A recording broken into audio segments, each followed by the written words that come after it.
ಇವತ್ತು ಸಮನ್ವಿ ಸ್ಕೂಲಿಗೆ ರಜೆ ಇತ್ತು. ಹಾಗಾಗಿ ಬೆಳಗಿನ ಗಡಿಬಿಡಿ ಅಂತೂ ಒಂಚೂರು ಇರಲಿಲ್ಲ.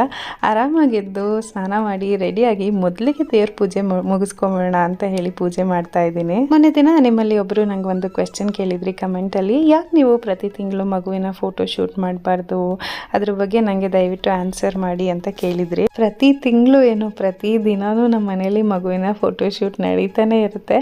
ಅಂದರೆ ಯಾವುದೋ ಒಂದು ಆರ್ಟಿಫಿಷಿಯಲ್ ಆಗಿ ಥೀಮ್ ಕ್ರಿಯೇಟ್ ಮಾಡಿ ಮಗು ಮಲಗಿದ್ದಾಗಲೋ ಅಥವಾ ಅದಕ್ಕೆ ಇಂಟ್ರೆಸ್ಟ್ ಇಲ್ದಿದ್ದಾಗಲೋ ಟಕ್ ಅಂತ ಕ್ಲಿಕ್ ಮಾಡಬೇಕು ಅಂತ ಹೇಳಿ ಮಾಡೋದಕ್ಕಿಂತ ಮಕ್ಕಳು ಆಟ ಆಡ್ತಿರ್ಬೇಕಾದ್ರೆ ಅವ್ರು ನ್ಯಾಚುರಲ್ ಆಗಿ ಕೊಡೋ ಎಕ್ಸ್ಪ್ರೆಷನ್ಸು ನನಗೆ ತುಂಬ ಇಷ್ಟ ಆಗುತ್ತೆ. ಹಾಗಾಗಿ ನ್ಯಾಚುರಲ್ ಆಗಿ ಫೋಟೋ ಶೂಟ್ ಮಾಡ್ತೀನಿ. ಅವ್ರಿಗೆ ಹೇಗಿರ್ತಾರೋ ಕೊಳ್ಕೊಳಕ್ಕಾಗಿದ್ರು ಸರಿ, ಅದೇ ನನಗೆ ಕ್ಯೂಟ್ ಅನಿಸುತ್ತೆ.